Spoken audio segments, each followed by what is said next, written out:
In a traditional Alabama election, the Republican normally up by 20, 25 points. Not the case now. Pete Hegseth live at the Spotted Tea restaurant in Mobile, Alabama to get the pulse of the people. Hey, Pete. Hey, Brian, good morning. That's what we've heard a lot. I mean, usually Alabama races, at least in the last couple of decades, have been layups for Republicans. In this year, because of the circumstances, it's a toss-up. And so voters are motivated on both sides. And what matters today will be voter turnout, which is why, as always, we're talking to the people on the ground as opposed to caring what the pundits in New York City and Washington, D.C. are saying about a race. And we've heard that all morning long. I'm here with Diane, Jim, and Marianne. Diane, you came out to see us this morning. You're also going to support Roy Moore. Why? Well, I want to support the president, and I feel like that while, you know, I have some questions about Roy Moore, I believe those will come out later, and I feel like I have to vote for him. So even the reservations you may have, you're willing to look past them because ultimately Roy Moore is a vote for President Trump? Correct. And what do you want to see the president accomplish the most? He's turning around the economy already, and I want him to continue. And of course, I want the Senate to support him on health care. Sir, as a Republican, is there anything Doug Jones could have done to win your vote, or was it automatic that, you know, even if Roy Moore is flawed, you're going to go that way?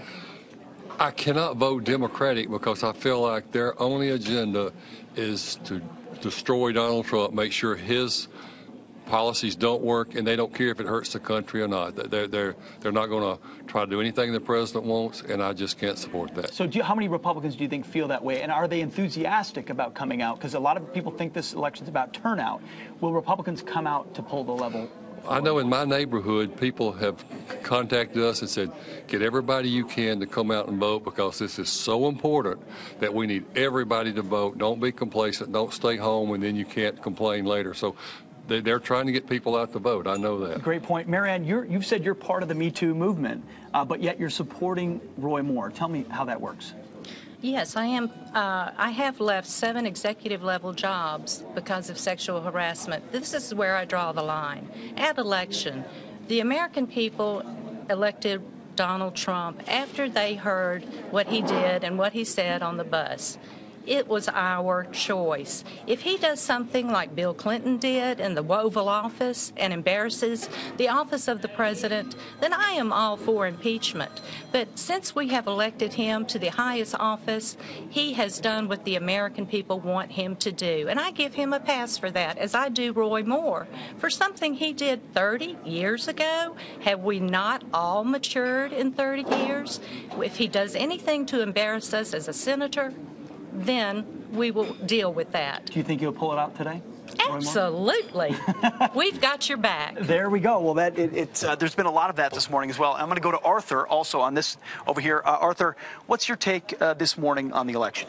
Well, you know, I'm going to hold my nose and vote for Moore because I'm an independent. But then, on the other hand, to wait 30 days before they do a hit job, before the Republicans could do anything? Come on. You know, so you're saying the timing of these accusations and some of it? Yeah, I mean, Moore been doing his little stick for, what, 20 years up north, Alabama? And then nobody ever says anything till 9? And then it's like, you know, it's just they want another Democrat up there to impeach Trump. That's all that. That's why they're spending all that money down here. There's certainly a lot of money coming in. I'm sure on the commercial break watching this program, if you're in Alabama, you're going to see one of those commercials still today. We've heard from a lot of Doug Jones voters today, too, and they feel like maybe for Democrats in Alabama, this is their year to steal a Senate seat until there's, of course, another election shortly. But a lot of Roy Moore support from folks that say, hey, a lot of questions, understand there's accusations, but we want to vote for Roy Moore because we want to vote for Donald Trump. We hear that time and time again at the diner this morning. Guys, back to you. All right. Pete Hegseth live at Spotted Tea down there in Mobile. Thank you very much.